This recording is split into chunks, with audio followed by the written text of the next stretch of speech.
मंडई, आज आपण फक्त 2च काकड्या वापरून एकदम खमंग, खुसखुशीत असा पदार्थ बनवूत, जो आपण नाश्त्यालाही खाऊ शकतो किंवा रात्रीच्या जेवणासाठी एकदम हेल्दी. चला तर जास्त वेळ न घालता रेसिपीला सुरुवात करूयात. 2 काकड्या स्वच्छ धुवून घ्यायच्या आणि व्हिडिओत दाखवल्याप्रमाणे किसणीने छानपैकी किसून घ्यायच्या.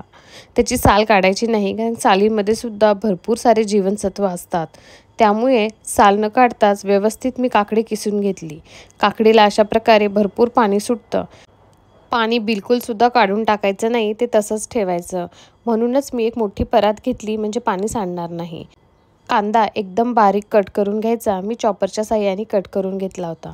आणि 1 चमचा त्याच्यामध्ये हिरवी मिरची आणि लसणाची पेस्ट ॲड करायची. तुमच्याकडे जर मिरचीचा ठेचा असेल तर तोही तुम्ही 1 चमचा ॲड करू शकता. अर्धा चमचा हळद ॲड केली आणि 1.5 चमचा लाल तिखट ॲड केलं. भरपूर सारे तीळ ॲड केले. तीळ पौष्टिक पण असतात आणि खायलाही खूप छान लागतात.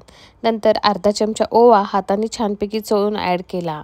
आपल्या चवीनुसार आपण मीठ ॲड करायचं. नंतर बारीक चिरलेली कोथिंबीर ॲड करायची. कोथिंबीरमुळे फ्लेवर खूप छान येतो. कोथिंबीर ॲड केल्यानंतर हे पूर्ण मिश्रण व्यवस्थित मिक्स करून घ्यायचं. सर्व मसाले काकडीमध्ये एकजीव झाले पाहिजे, तोपर्यंत 1 ते 2 मिनटं छानपैकी त्याला चोळून घ्यायचं. मसाले सर्वत्र व्यवस्थित लागलेत की नाही हे पाहून घ्यायचं, म्हणजे मसाल्यांचा फ्लेवर हा सर्व मिश्रणामध्ये छानपैकी एकजीव झाला पाहिजे. नंतर मी 2.5 वाटी ज्वारीचं पीठ ॲड केलं आणि खुसखुशीतपणा यावा त्यासाठी 2 चमचे बेसन पीठही ॲड केलं. नंतर सर्व पीठ ह्या मिश्रणामध्ये छानपैकी मिक्स करून घ्यायचं. हे काकडी आणि ज्वारीचे थालीपीठ खायला तर खूपच पौष्टिक आणि लवकरात लवकर बनून तयार होतात. एकदम घरी असलेल्या साहित्यातून तुम्ही हा छानपैकी नाश्ता बनवू शकता. आपल्याला हे थालीपीठचं पीठ मळण्यासाठी कोणतंही एक्स्ट्रा पाणी ॲड करण्याची गरज पडणार नाही. जे काकडीला पाणी सुटलं होतं त्या पाण्यातच आपण हे पीठ छानपैकी मळून घ्यायचं. मी फक्त शेवटी 1-2 चमचे पाणी घेतलं होतं, ज्याच्यातून फक्त पीठ थोडंसं नरम करून घेतलं. कारण की थालीपीठचं पीठ हे थापायचं असतं, लाटायचं नाही. त्यामुळे मी फक्त 2 ते 3 चमचे पाणी ॲड करून शेवटी फक्त त्याचा गोळा बनवून तयार केला.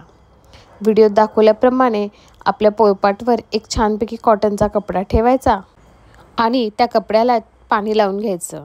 छोटासा गोळा करून घ्यायचा आणि व्हिडिओत दाखवल्याप्रमाणे हाताला थोडंसं पाणी लावून तो गोळा असा थापून घ्यायचा. थापून करतो म्हणून ह्याला थालीपीठ म्हणतो. गव्हाचं पीठ ॲड केलं असतं तर त्याला छान बाइंडिंग आली असती, मग आपण हे लाटूनही करू शकतो. पण ज्वारीचे पौष्टिक थालीपीठ करायचे म्हणून मी छानपैकी हाताने थापून घेतले आणि त्याला व्हिडिओत दाखवल्याप्रमाणे असे छोटे छोटे होल पाडायचे. त्यामुळे थालीपीठ भाजायला एकदम सोपं जातं.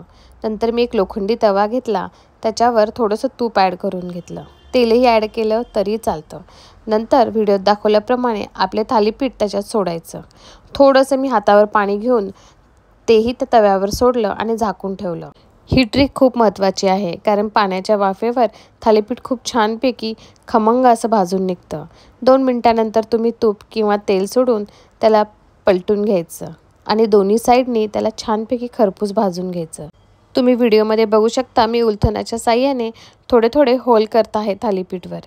त्याचं कारण की थालीपीठ हे थोडेसे जाडसर असतात. थोडेसे होल केले तर ते छानपैकी वाफून निघतात आणि खमंग असे भाजून निघतात. दोन्ही साईडनी तूप लावून छानपैकी भाजून घ्यायचं आणि खमंग असे थालीपीठ दही, शेंगदाण्याची चटणी, मिरचीसोबत एन्जॉय करा.